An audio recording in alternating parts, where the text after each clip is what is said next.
Hello, this is Shannon Kleibrink, and you are listening to the Future of Curling Masterclasses presented by Curling Canada with support from the World Curling Federation's Development Assistance Program.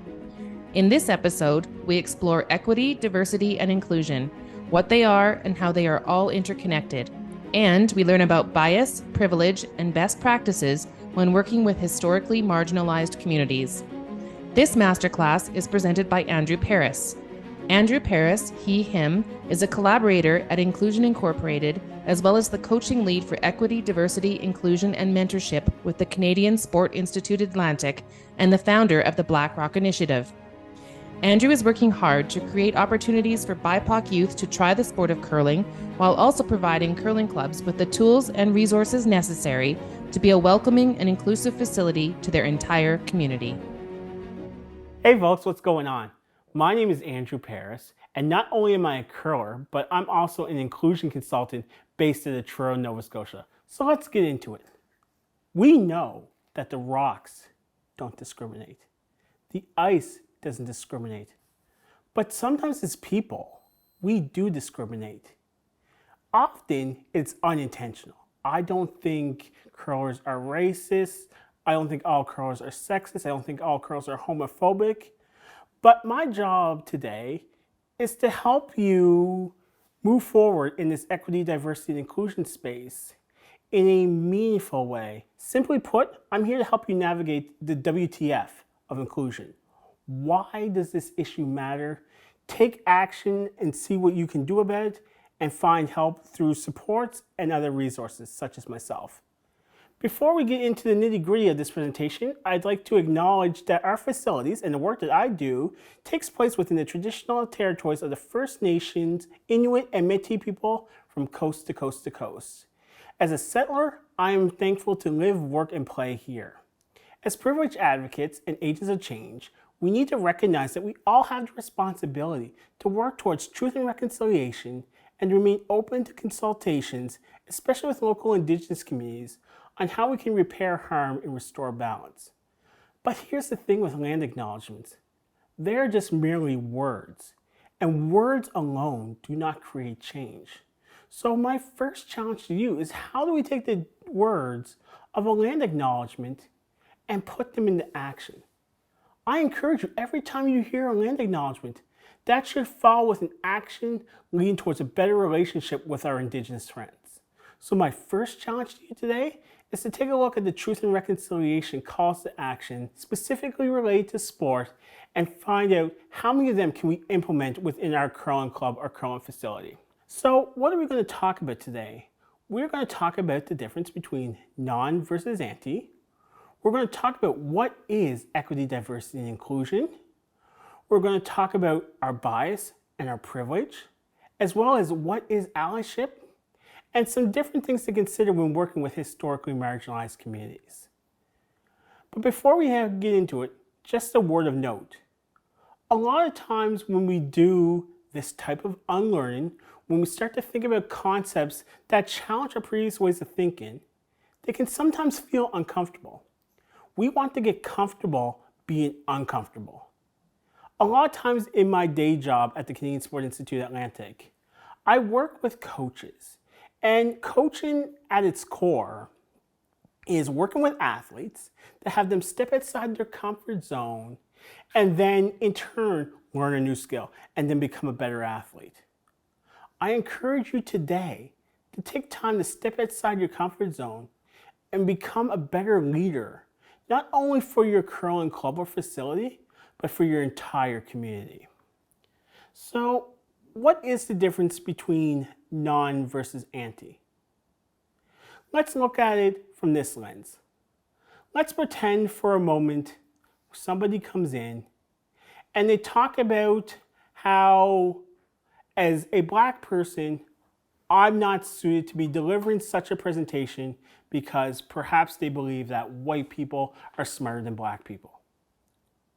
Well, if nobody says anything towards that derogatory and racist behavior, then through our silence, we're being implicit. We're saying that that type of behavior is okay. That's the difference between being non-racist and anti-racist. And as a side note, we can replace that word racist with homophobic, with sexist, all kinds of different isms, if you will. It means more than being just a good person. It means using our privilege to speak up and say that behavior is not okay. Or perhaps it's showing empathy to the person on the receiving end of the racist or discriminatory behavior. Going up to somebody and asking, I saw what happened, are you okay? That goes a long way towards being anti-racist or anti-homophobic. And once we go from being more than just a good person, once we go to being anti, that's when we can create real change within our curling facilities. So that's an important piece to remember right off the top. So my hope today is to give you some tools, give you some resources, give you some opportunity to reflect on your journey from going from non to anti. Before we dive into some learnings, I want you to think for just a moment. Perhaps you're with your friends, perhaps you're alone watching this on your computer. I want you to think back to a moment when you felt included, or perhaps a time you felt excluded. In that moment, how did you feel? We want curling to be a place where everybody feels included, but we have to remember, no matter what your background, no matter what you look like, we all come into this space and place with what I like to refer to as the invisible backpack. Perhaps something happened to us earlier in the day. Perhaps we got into a car accident and we're really shaken up. Perhaps we were racially profiled when in the grocery store. Perhaps somebody threw a homophobic slur our way. All of that baggage is added into that invisible backpack.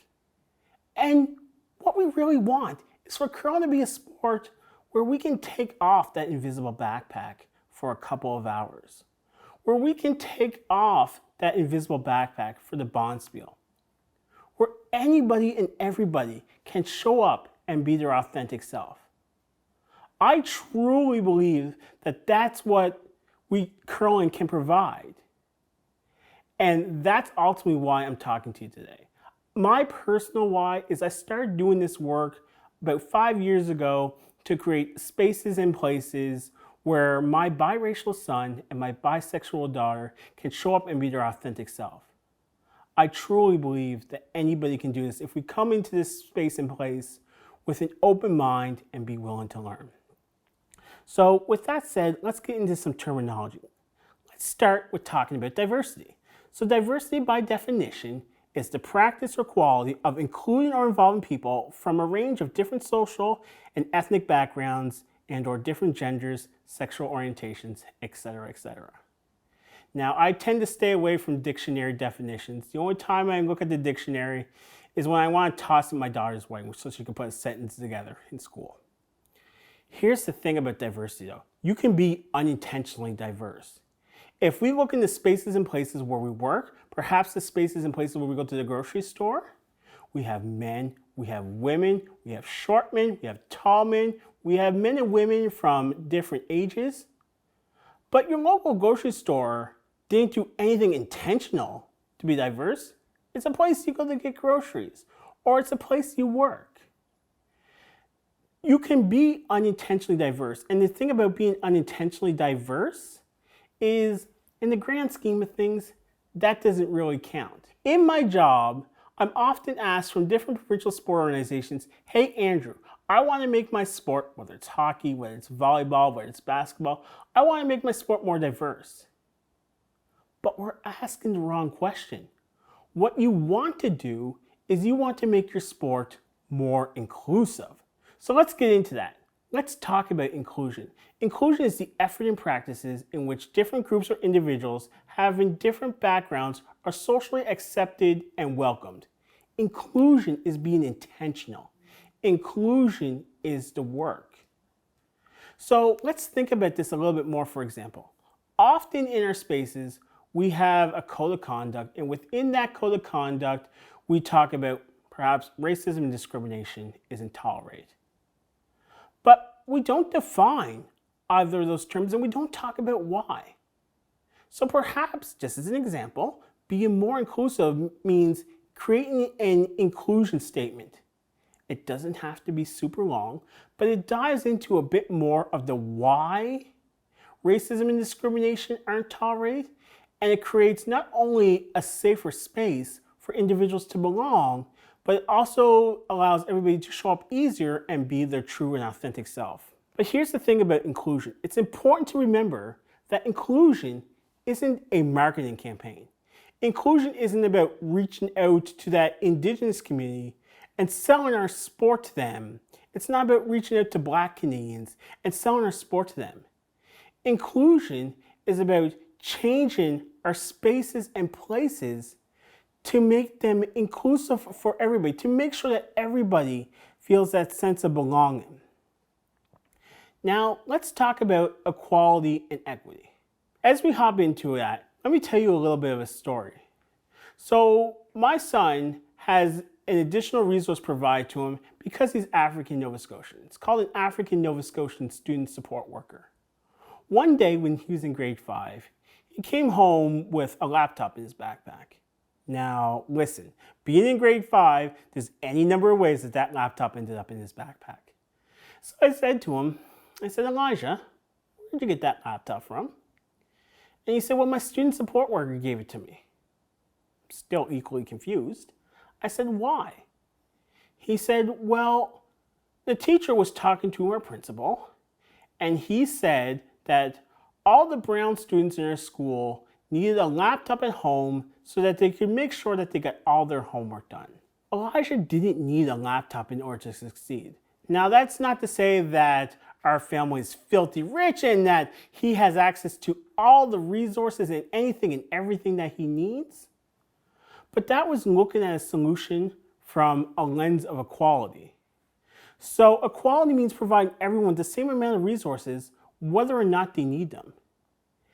Equity, which is, like I said, is different, means having conversations with people, recognizing that each person comes from different backgrounds, comes from different experiences, and the barriers that he, she, or they might face are different. That's a whole lot of words for saying not all Black people are the same.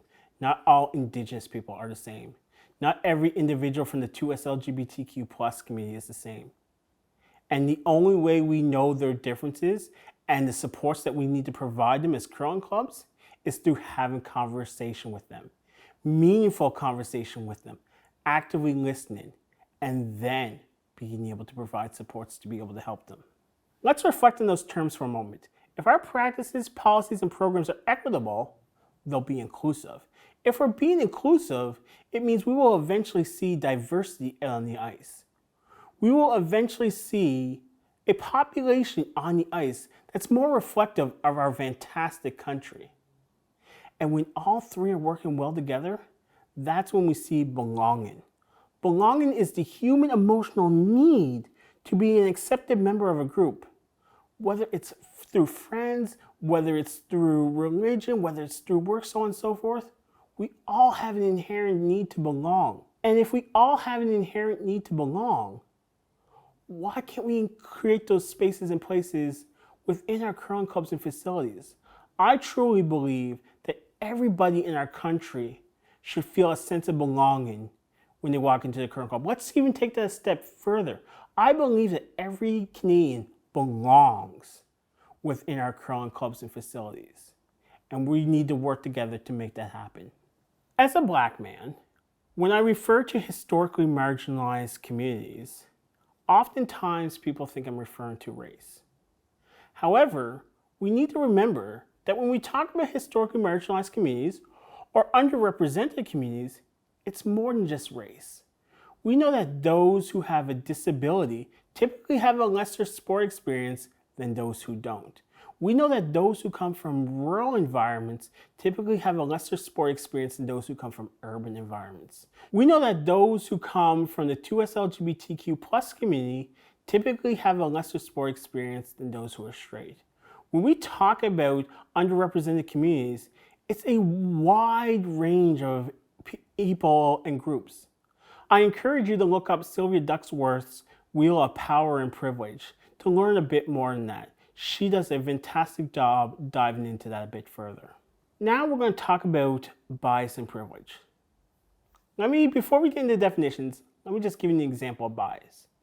Perhaps you turn on this video, perhaps you're watching, and if I immediately sat down in this chair and said, yo, what's up? We're going to talk about equity, diversity, and inclusion today.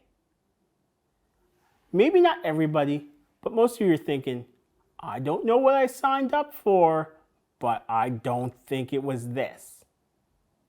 That's our bias at play. Bias is a tendency to believe that some people, ideas, etc.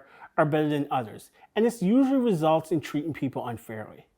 So there's all kinds of different biases out there, and I could spend hours and hours and hours talking about those biases, but I really want to dive into two.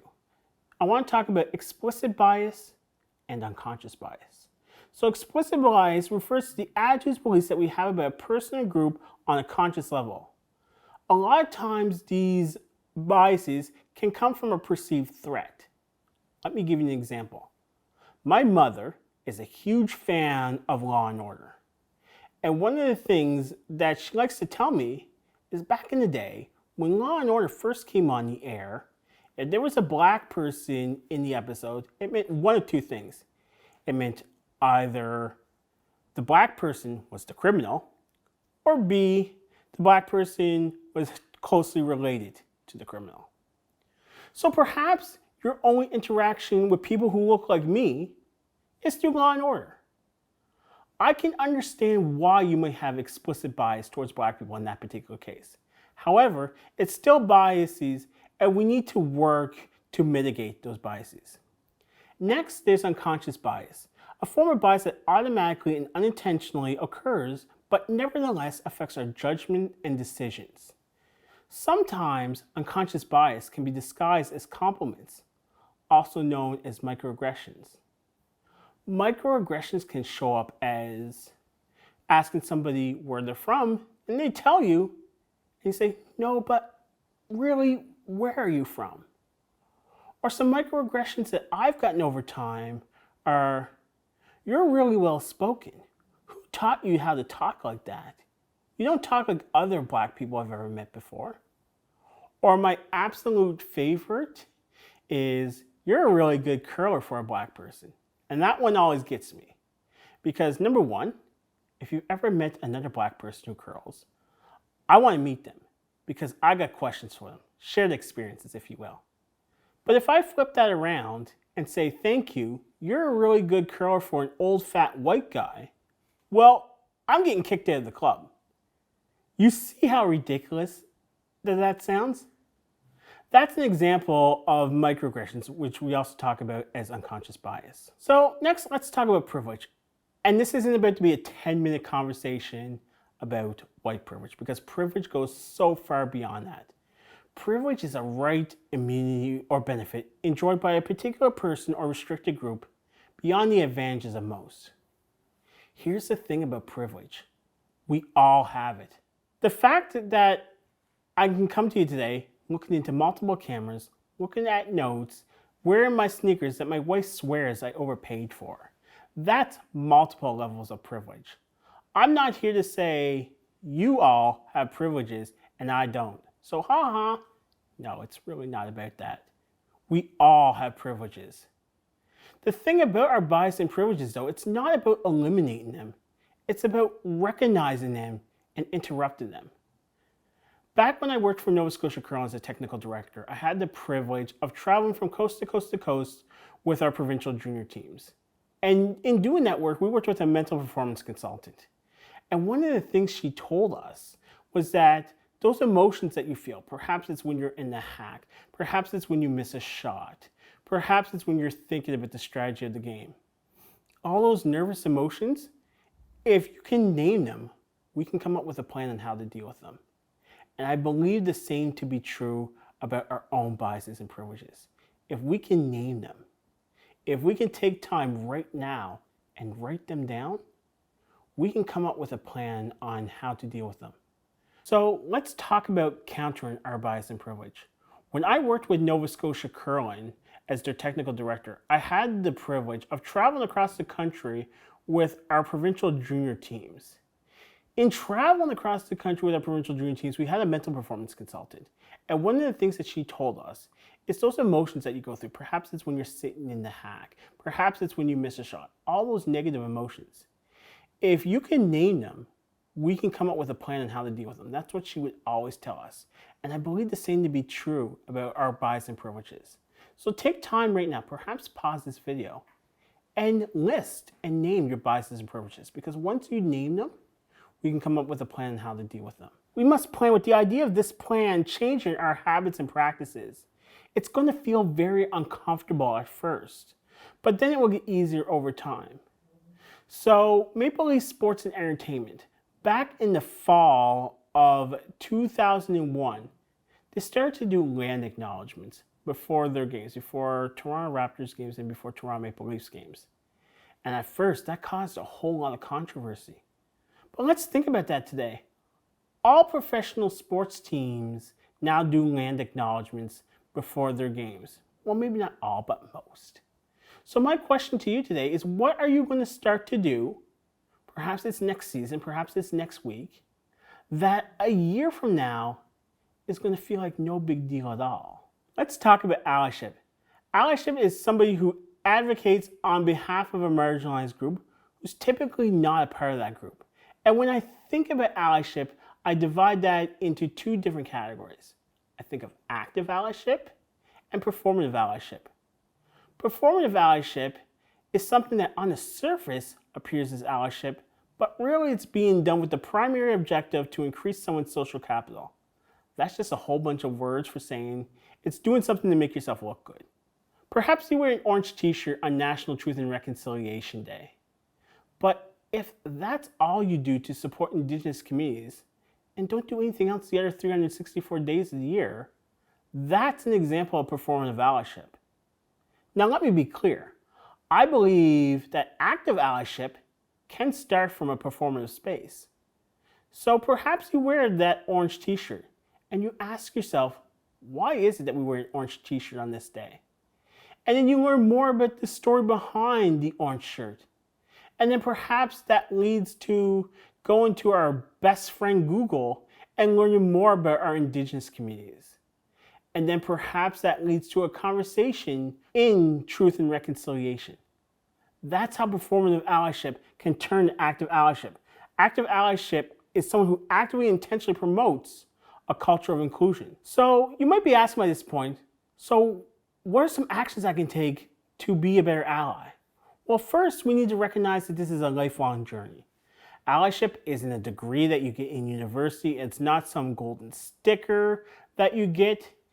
It's recognizing that in certain cases, there's some unlearning that we need to do that takes place. It's about willing to act for others in pursuit of ending oppression and creating equality everywhere.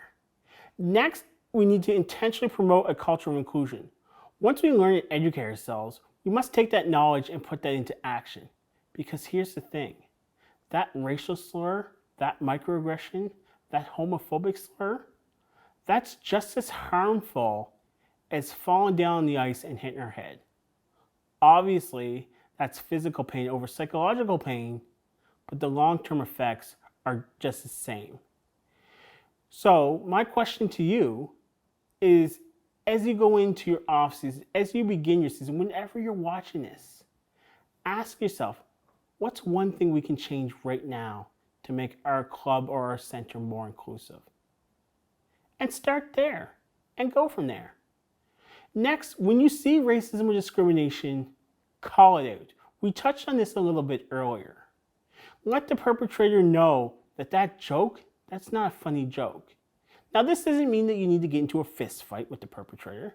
You obviously don't want to put yourself into harm's way, but perhaps it's reporting to the right authorities that something has taken place.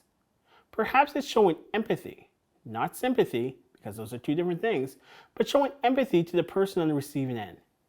Simply asking, are you okay? I saw what has happened. That's terrible. That goes a long way towards being a better ally. Next, broaden your social groups. Start to connect with people who are unlike you. Step outside your comfort zone. Remember what we talked about earlier. We need to get comfortable being uncomfortable. Listen deeply to others when hearing their stories, when asking them questions. Actively listen. Don't listen to respond, because that's historically what we do as human beings in general. But actively listen. And when we actively listen, that information that we're getting, that story that we're being told, build that in to create spaces and places where everybody can truly be their authentic self. Next, educate yourself. Be proactive rather than reactive. Perhaps it's using our friend Google, like we talked about earlier. Perhaps it's following individuals, thought leaders on social media. Perhaps it's going to the library to pick up some books or going online to listen to an audiobook. Take time to educate yourself. Really step outside your comfort zone. But when we talk about educating ourselves, it's important to remember to not just rely on those from historically marginalized communities to educate ourselves. As a Black person, this is what I do. I educate in this space. I enjoy doing it. But we need to remember, not every Black person, not every Indigenous person, not every queer person wants to have to retell their story over and over again to help your education. It's what I like to refer to as inclusion tax. Perhaps something traumatizing has happened, and the last thing we want to do is to have an individual relive that trauma in order to educate ourselves. And then lastly, we need to accept feedback. So when we talk about accepting feedback, perhaps we use a word or a term that was once okay, that is no longer okay. Don't fold your arms and say, well, I've always used that term and I will continue to use that term. No, take this as an opportunity to educate yourself. Take this as an opportunity to apologize and work to do better next time. Listen, we're all going to make mistakes in this space, but it's about learning from that, because it's not only about being a better person. It's not only about being a better ally. It's about creating an even better curling facility. So lastly, let's just wrap up with some different things to consider when working with underrepresented or historically marginalized communities. The first thing that you need to do is we need to clean our own house first. There needs to be an acknowledgement of the actual problems of racism and discrimination within sport. And there needs to be a real acknowledgement as curling facilities, we need to do a better job. Again, that doesn't mean that all curlers are discriminatory, all curlers are racist, whatever ism you want to use there. But we recognize that across sport, we need to do a better job to welcome those who've historically been marginalized into our facility. Next, we need to never forget that other communities aren't the problem, and that other communities aren't a problem to be solved. We want to take our spaces and places, in our case, curling clubs and centers, to make them more welcoming for all, because again, it all goes back to that belonging that we talked about earlier. Next, developing trust is absolutely crucial.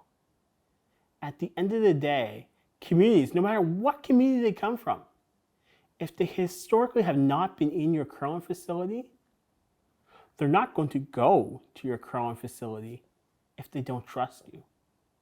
And just like anything, whether we're buying a car, whether we're buying or selling a house, there needs to be trust developed there in order to advance forward, or in the case of buying a house, in order to close the sale, if you will.